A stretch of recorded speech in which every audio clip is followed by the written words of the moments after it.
Hello friends, जय जगन्नाथ। आज mathematics pedagogy class को आपण मानकु स्वागत। तो आज क्लास रे हम डिस्कशन करबा टॉप 30 सिलेक्टेड क्वेश्चन जहाँकि आपण मानकु आगामी एसएसटी रो सेवक सेविका ता सहित आपण को ओटीईटी एग्जाम पई बहुत हेल्पफुल करिवो। जदि आपण मानकु ए भिडियोटी भलो लागिवो निहाती भाबरे लाइक करिवे, कमेंट करिवे, ता सहित शेयर मध्य करिनेबे। एवं जो पिला माने कि चैनल को प्रथम थर पर विजिट करुथुबे चैनल को सब्सक्राइब कर रखिबे। तो चलंतु डेरी न करी आज क्लास टी को आरंभ करिबा। तो आज प्रथम प्रश्न अछि उच्च प्राथमिक श्रेणी रे ज्यामितिक उपपाद्य परीक्षण पद्धति रे शिक्षा दिया जाए। एठारे शिक्षणर गति किपरि होइताय। जो उच्च प्राथमिक श्रेणी रे जो ज्यामितिक उपपाद्य गुड़िक रहा आपंकर 9-10 क्लास रो जो ज्यामितिक उपपाद्य परीक्षण गुड़िक रहा ताकू क्यों पद्धति रे शिक्षण पद्धति रे आम शिक्षा दि जाए। सरल रु जटिल ना जटिल रु सरल ना साधारण रु निर्दिष्ट ना निर्दिष्ट रु साधारण। तो सठिक उत्तर कौन आसब ना सठिक उत्तर ये आपंकर ऑप्शन नंबर डी ना निर्दिष्ट रु साधारण आड़ को गति करि थाए। तो परवर्ती प्रश्न अच्छी गणित शिक्षा द्वारा शिशुर केउ गुणर विकास घटी थाए। गणित शिक्षा द्वारा शिशुटी कौन श्रृंखलित आचरण करिवो, ता सहित सज्जीकरण दक्षता वृद्धि पाइबो एवं संक्षिप्त अभिव्यक्त। गणित होची जानिथिबे संक्षिप्त अभिव्यक्त ए सबु गुण गुड़िकर विकास घटिबो। तो डी ऑप्शन एठी राइट हो। तो परवर्ती प्रश्न देखिबा। परवर्ती प्रश्न देछि निम्न रे दिया जाइथिबा चित्र गुड़िक मध्यरु केउटी आयत चित्र। तो गणित शिक्षादानर केउ उद्देश्य परिमापन करबा ए प्रश्नर लक्ष्य। तो निम्न रे केते गुड़िक आपनकर चित्र देछि एही चित्र गुड़िक मध्यरु केउटा आयत चित्र। तो एइटा केउ उद्देश्य मापिबो। ऑप्शन देछि ज्ञानात्मक ना भावात्मक ना क्रियात्मक ना उभय ज्ञानात्मक और क्रियात्मक। तो पिलाटी एठी कोन करिवो चित्र गुड़ी को देखिबो, देखि से मन पकेबो कोउटा आयत चित्र। तो पिलाटी एठी देखिला एवं मन पकेला एइटा होछि तार आयत चित्र। ता माने से को उद्देश्य तार एठी साधित होछि तो एटा मन पके करूछि ता माने एठी तार ज्ञानात्मक विकास घटुछि। तो ए ऑप्शन एठी ठीक आसीबो। तो परवर्ती प्रश्न देछि गणित शिक्षादान निमंते प्रस्तुत पाठ योजना रे केउटी न थाए। गणित शिक्षादानर प्रस्तुत पाठ योजना रे केउटा न थाए। तो पाठ योजना रे देखंतु वार्षिक कार्य दिवस ए रछि एटा कोन पे आवश्यक हबो। तो एटा आवश्यक नाही किंतु बाकी शिक्षादानर निर्दिष्ट लक्ष्य रहिबो, शिक्षण उपकरण रहिबो, ता सहित मूल्यांकन प्रणाली रहिबो किंतु ए ऑप्शन आपनकर रहिबोनी। तो परवर्ती प्रश्न देछि जणे शिक्षक ज्यामिति शिक्षादान रे प्रामाण्य रु आरंभ करी दत्तरे पहुँचिले। तो प्रामाण्य रु आरंभ करिकी से कोठी पहुँचिले प्रामाण्य रु दत्त को आसिले। तो एटा केउ पद्धति से अवलंबन कले प्रामाण्य रु दत्त एटा को पद्धति आसीबो एटा शेष रु आरंभ ये सब होउची आपनकर कोन ना विश्लेषण पद्धति। ऑप्शन नंबर सी हबो राइट आंसर। तो परवर्ती प्रश्न देछि गणित पाठ आरंभ रे शिक्षार्थी रे कोन शिखिथाय। तो गणित पाठ आरंभ रे शिक्षार्थी प्रथम कौन करिवो ना प्रथम से 1 ठारू 10 पर्यंत संख्या डाकिबा आरंभ करिवो। तो फास्ट तापर ताकू लिखिबो कि क्रमानुसार सजेइबो किंतु प्रथम काम कोन हैला ना 1 ठारू 10 पर्यंत संख्या डाकिबा आगे शिखिबो। तो परवर्ती प्रश्न अछि केउटी प्राथमिक स्तर रे ज्यामिति शिक्षार उद्देश्य। केउटा प्राथमिक स्तर रे ज्यामिति शिक्षार उद्देश्य। तो ऑप्शन भितर आपनकर सठिक उत्तर कौन हम ज्यामितिर चित्रर पर्यवेक्षण ना ज्यामितिक चित्रर पर्यवेक्षण और युक्तिमूलक प्रमाण ना ज्यामितिक चित्रर संज्ञा निरूपण ना ज्यामितिक चित्र गुड़ी को ठीक अंकन। तो प्राथमिक स्तर रे ज्यामिति शिक्षार उद्देश्य कौन हम तो ज्यामितिक चित्र को से पर्यवेक्षण करिवो प्रथमे। तो ए ऑप्शन ठीक हम। तो परवर्ती प्रश्न देछि निम्नोक्त मध्यरु केउटी मुक्त उत्तरमूलक प्रश्न। तो केउटा मुक्त उत्तरमूलक प्रश्न।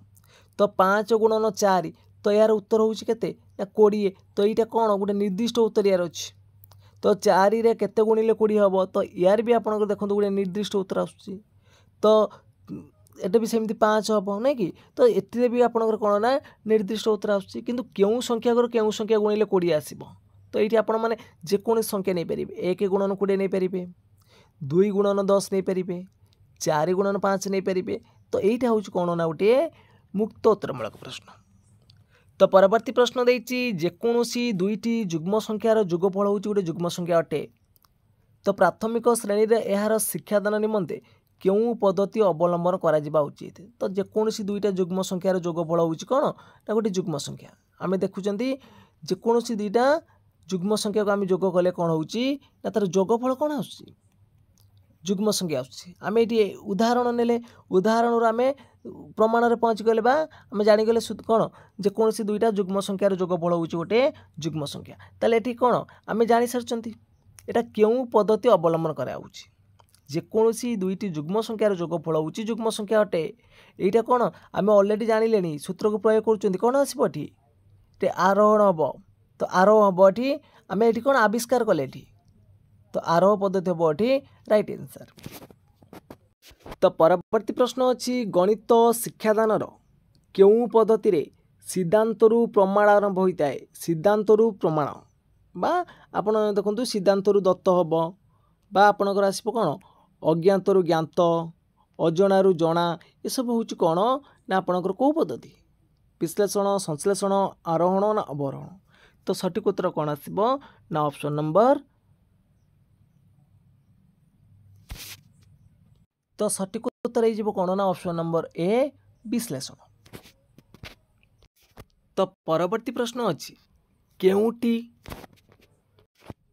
तो केउटी गणित शिक्षा अंतर्निहित संरचना संपर्कित नुहे गणित रे गोटे निर्दिष्ट क्रम आउ संक्षिप्त अभिव्यक्त अच्छी निर्दिष्टता अच्छी अमृतता अच्छी तो ये सब रही किंतु विश्लेषण और संश्लेषण यहाँ तार अंतर्निहित संरचना जाऊनी तो बी ऑप्शन ये ठीक है। परवर्ती प्रश्न अच्छी केउटी एक पर्यवेक्षण कौशल अटे पर्यवेक्षण कौशल कौटा हम ना साक्षात्कार तो ऑप्शन नंबर सी हम राइट आंसर।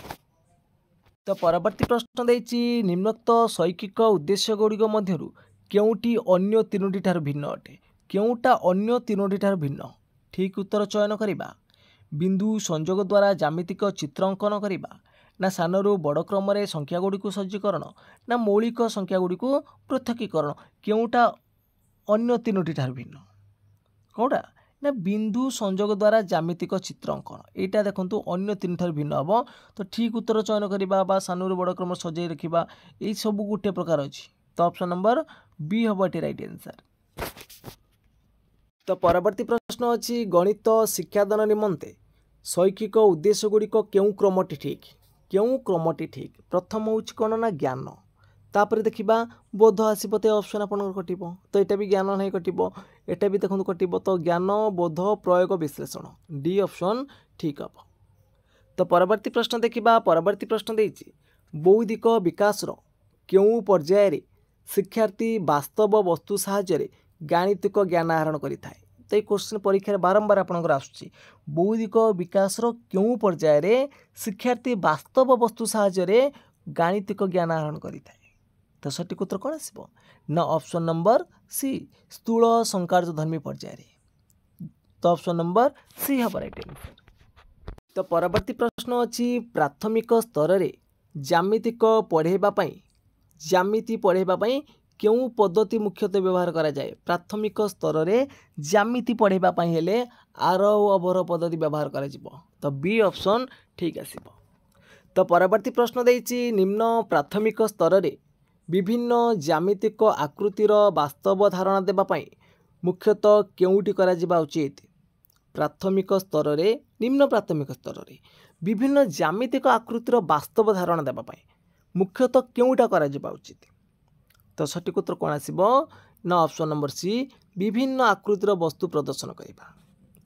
परवर्ती प्रश्न अच्छी गोटे शिशु गुणन प्रक्रिया बारंबार भूल करुच्ची तो यही भूल कारण जानापी क्यों प्रकार परीक्षण आवश्यक तो पिलार दोष दुर्बलता त्रुटि ये सब जानापी हेल्ले कौ प्रकार मूल्यांकन आवश्यकता अच्छी कौ प्रकार परीक्षण आवश्यकता अच्छी ना ये सब हूँ आम जाना क्या साहाय्य ना निदानात्मक परीक्षण तो ए ऑप्शन एटी राइट हम। तो परवर्ती प्रश्न अच्छी डैश को डैश द्वारा भाग कले डैश मिले यह कि प्रकार प्रश्न। तो देखो आपण मैंने डैश रे जहाँ बसी पारे नहीं कि तो यहाँ कौन ना यहाँ हूँ आपणकर मुक्त उत्तरमूलक प्रश्न। तो ए ऑप्शन आपणकर ठीक हम। तो परवर्ती प्रश्न देछि गणितर सहपाठ्यक्रम दृष्टिकोण केउटी अन्य तीनोटी ठार भिन्न कोटा भिन्न गणित मेला गणित प्रकल्प गणित क्लब ना गणित क्विज। तो अलग हम आपणकर ऑप्शन नंबर बी गणित प्रकल्प। तो परवर्ती प्रश्न अच्छी केउ पद्धति रे पूर्व प्रतिष्ठित नियम को व्यवहार करी गाणितिक समस्या समाधान करा जिवो। तो पूर्वर आमे नियम प्रस्तुत करिबा को पद्धति रे आरोह पद्धति रे आमे कोन करंती आरोह पद्धति रे आमे नियम को प्रस्तुत करि थांती किंतु ताको आमे व्यवहार करंती कोथरे ना अवरोह पद्धति रे। एटा अब ऑप्शन नंबर ए। तो परवर्ती प्रश्न देछि केउ गणित शिक्षादानर उद्देश्यर ठीक क्रम केउटा एटी देखंतु हेटी देथिला ज्ञान बोध प्रयोग मूल्यांकन एटी किंतु अलगा देछि आपन देखंतु ज्ञान बोध प्रयोग मूल्यांकन डी हबो हेटी विश्लेषण थिला एटी मूल्यांकन देछि। तो परवर्ती प्रश्न देछि केउटी पर्यवेक्षणर कौशल अटे। तो पर्यवेक्षणर कौशल कोउटा आपनकर ना साक्षात्कारटा। तो परवर्ती प्रश्न अच्छी गोटे त्रिभुजर समस्त कोणर परिमाण समान हेले यह केउ प्रकार त्रिभुज गोटे त्रिभुजर समस्त कोणर परिमाण समान हेले एटा केउ प्रकार त्रिभुज आसीबो। तो सठिक उत्तर कौन हम ना सठिक उत्तर हो ऑप्शन नंबर सी एटी हम आपनकर कौन आसीबो ऑप्शन नंबर देखंतु सी स्मरणमूलक।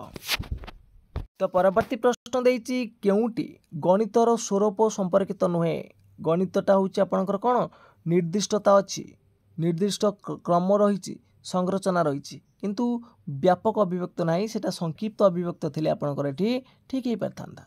तो सी ऑप्शन एठी भूल अच्छी स्वरूप नुहे। तो परवर्ती प्रश्न देछि प्रथम श्रेणी गणित शिक्षा संख्या परिचय पाठ्य एककर केउटी तार उप एक गुड़िक ठीक क्रम। तो प्रथम श्रेणी गणित शिक्षा रे संख्या परिचय पाठ्य एककर केउटा तार उप एक गुड़िकर ठीक क्रम हम। तो सठिक उत्तर कौन आसीबो ना सठिक उत्तर देखंतु ऑप्शन नंबर डी प्रथम है संख्या गणन तापर लिखन तापर संख्यार क्रम। तो डी ऑप्शन आपणकर ठीक हम। तो परवर्ती प्रश्न देछि गणित शिक्षादानर केउ पद्धति रे अज्ञातरू ज्ञात आड़क आपणकर अग्रसर होता है को पद्धति रे आरो अवर संश्लेषण ना विश्लेषण। तो अज्ञातरू ज्ञात एटा होछि आपणकर विश्लेषण रे। तो परवर्ती प्रश्न देछि केउटी पाठ योजना उपयोगिता संपर्कित नुहे केउटी पाठ योजना उपयोगिता संपर्कित नुहे। तो सठिक उत्तर कौन हम ना सठिक उत्तर हो ऑप्शन नंबर बी हो शिक्षार्थी पूर्व प्रस्तुत शिक्षण उद्देश्य बुझी पारंती। तो परवर्ती प्रश्न अच्छी विशेषज्ञ मतरे प्रतिभाशाली शिक्षार्थी मानू चिन्हट करने को केउटा विशेष उपयोगी। तो विशेषज्ञ मतरे प्रतिभाशाली शिक्षार्थी मानू चिन्हवाई हेले कोटा विशेष भाव उपयोगी हम। तो बुद्धि परीक्षण रहिबो किंतु विशेष भाव कोटा रहिबो ना शिक्षकंकर व्यक्तिगत पर्यवेक्षण। तो डी ऑप्शन आपणकर ठीक हम। तो फ्रेंड्स आज क्लास टी सरी जाइए जदि आपण मानक ये क्लास टी भल लगी निश्चित भाव में कमेंट बॉक्स माध्यम कमेंट करेंगे लाइक करेंगे शेयर करेंगे और जो मैंने चैनल को प्रथम थर पर विजिट करुवे चैनल को सब्सक्राइब कर रखिए। तो फ्रेंड्स आज पे एतिकी जय जगन्नाथ जय।